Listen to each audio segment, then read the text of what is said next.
Hey guys, and today I'm going to be looking at the details behind brain fog. What is it, what causes it, and what specifically you can do to reduce and possibly eliminate it through foods, better gut health, and attention to strengthening your immune system.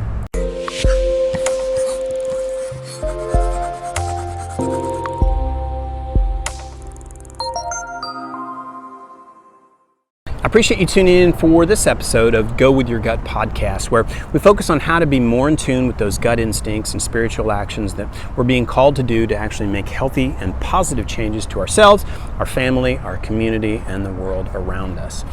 Now, if you ever had those bouts of feeling like you lack mental clarity, or you couldn't focus your attention on a task at hand, lacking concentration, or simply just had a general sense of being completely dialed out of your life, you could possibly be classified as having a case of brain fog. Now, with brain fog, most symptoms are not abnormal when done with medical tests per se, but it is one of those conditions where people have uncomfortable symptoms mentioned earlier, yet the medical field can't label it.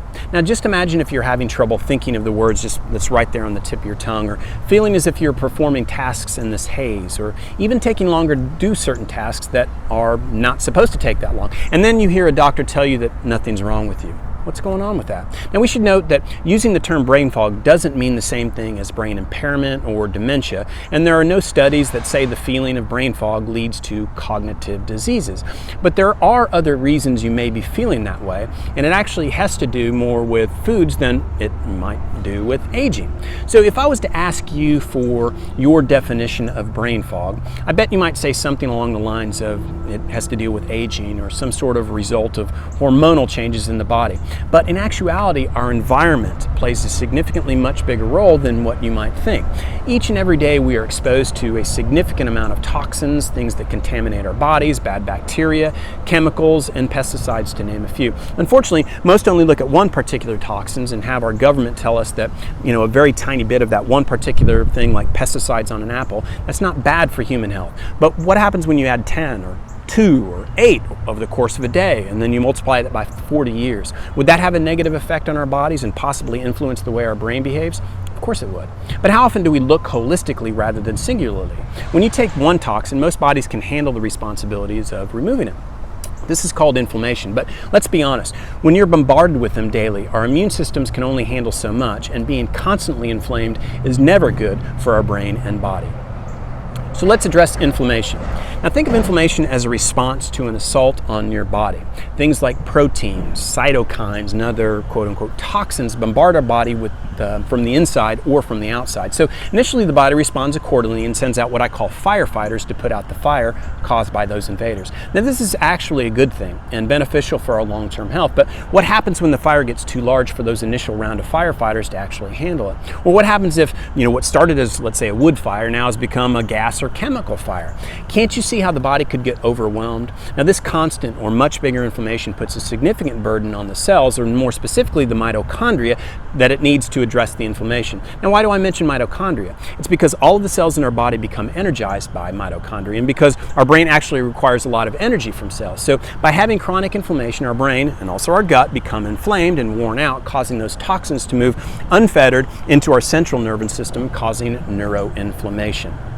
These last sections will look at how our GI tract and our brain are intertwined. In fact, they are actually made of the same type of tissue. But before we do that, do me a huge favor and click that like button below. I'm assuming you're learning a little bit, and hitting that thumbs up now would let me know that you'd like this kind of content. In addition, if you've had digestion issues in the past, comment below and let us know what you've done to correct it, or maybe that you have a chronic issue that you want to address and we could all talk about it. I'd love to start a dialogue about how we all can improve our gut health here on this channel, so comment below.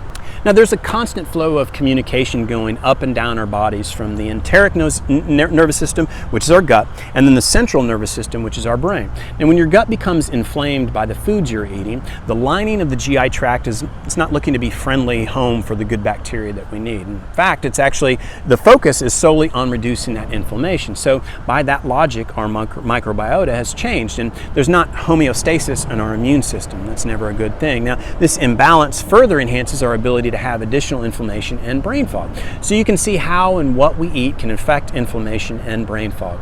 Now, when it comes to foods, it's generally black or white. It's either pro-inflammatory or anti-inflammatory, energy supporting or energy draining.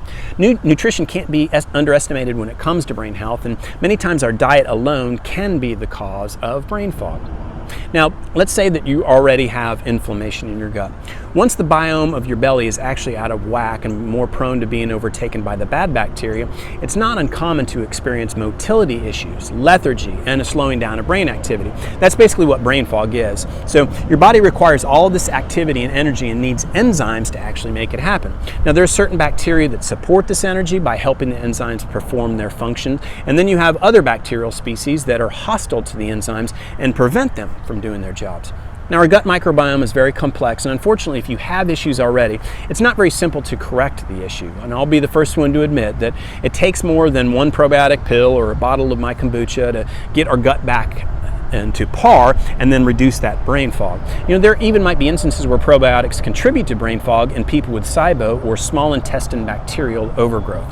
The health of our gut depends on so many factors: how we were born, what we eat, illnesses, medications, where we spend our time, how much we drink, the places in which we live.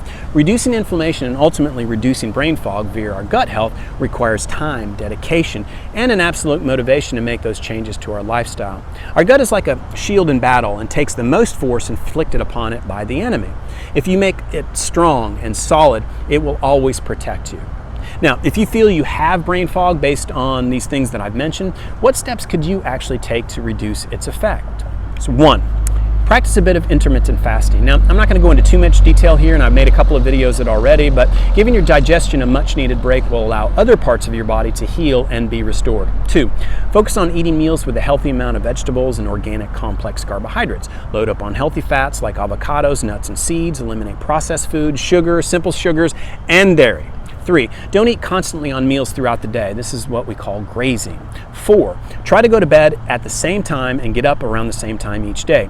Having your circadian rhythm in balance actually does more for your health than you might imagine. 5, minimize alcohol, use of medications, eat organic when you have the choice.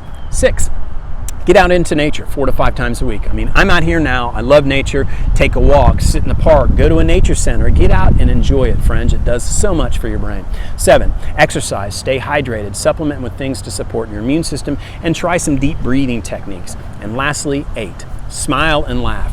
Now, don't you remember the last time that you felt great after seeing someone smile at you?